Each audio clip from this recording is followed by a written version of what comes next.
সামিয়া সুলতানা। আমাদের প্রজেক্টের নাম হচ্ছে surface gravity of each planet of solar system. পৃথিবীর প্রতিটি গ্রহের কিন্তু মহাকর্ষ শক্তি একই হয়। এটি নির্ভর করে কোনো গ্রহের মাধ্যাকর্ষণ শক্তি একই নয়। এটি যেটি তার পৃষ্ঠে বসবাস করে সব কিছুকে নিজের দিকে টানে, কিন্তু এই শক্তি সব গ্রহে একই নয়। এটা আসলে নির্ভর করে কোনো গ্রহের ভর বা আকারের উপর। সাধারণত কোনো গ্রহের ভর যদি বেশি হয়, সেখানে আকার যদি ছোট হয় তাহলে সেখানে শক্তিটা বেশি হবে, আর যদি কোনো গ্রহের ভর কম হয়, আকারটা যদি বড় হয় তাহলে সেখানে শক্তিটা কম হবে। শুরু।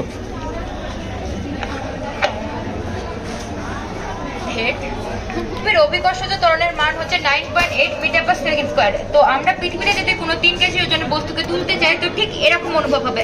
কেউ একজন তুলে দেখেন, প্র্যাকটিক্যাল। এখন আমরা আমাদের প্রজেক্টে 4টে বল ব্যবহার করেছি, যার ওজন আমরা 3 কেজি কনস্ট্যান্ট রেখেছি, বাট গ্র্যাভিটি ডিফারেন্ট হওয়ার কারণে সেই ওজনটাকে তুলতে গেলে আমরা ডিফারেন্ট ওয়েট ফিল করব। আমরা যদি জুপিটারের ক্ষেত্রে দেখতে চাই, জুপিটারের গ্র্যাভিটি পৃথিবীর গ্র্যাভিটি 2.5 গুণ বেশি। অর্থাৎ এখানে যদি আমরা কোনো 3 কেজি বলকে তুলতে চাই তো সেটা 7.5 কেজি ফিল হবে, সেটা অলমোস্ট 8 কেজি। কেউ তুলে দেখেন।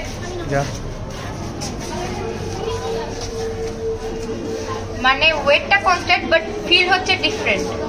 সেটা যদি আমরা মার্সে দেখতে চাই, মার্সের গ্র্যাভিটি পৃথিবীর গ্র্যাভিটি 38%। এখানে যদি আমরা কোনো 3 কেজি ওজনের বস্তুকে তুলতে চাই তো সেটা এখানে 1 কেজি ফিল হবে, 0.98 কেজি, বাট অ্যাপ্রক্সিমেট 1 কেজি। এটা তুলে দেখেন।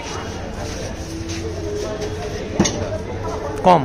হ্যাঁ, এটা যদি আমরা চাঁদে দেখি, চাঁদের গ্র্যাভিটি পৃথিবীর গ্র্যাভিটির 1/6 অংশ, অর্থাৎ 0.16।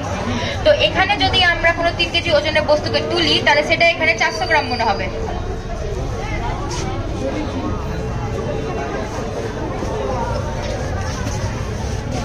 শুরু। মাধ্যাকর্ষণ শক্তির এবার যদি আমরা ফলাফলগুলি দেখতে চাই, সেগুলি হচ্ছে বিভিন্ন ধরনের। আমরা যদি জুপিটারে যাই তবে দেখতে পাবো আমাদের যে ব্লাড প্রেসার সেখানে বিভিন্ন ধরনের পরিবর্তন হবে। আমরা কারণ এখানকার অভিকর্ষ ত্বরণের মান অনেক বেশি, সেই জন্য শরীরে আমাদের লোয়ার বডি পার্টে ব্লাডটা ফ্লো করবে আপার বডি পার্টের তুলনায়, কারণ এখানে মাধ্যাকর্ষণ শক্তির মানটা অনেক বেশি। আবার যদি আমরা চাঁদে যাই তবে আমরা দেখতে পাবো আপার বডি পার্টে ব্লাড সার্কুলেশনটা বেশি হবে এবং লোয়ার বডি পার্টে কম হবে, কারণ এখানে মাধ্যাকর্ষণ শক্তির মানটা অনেক কম।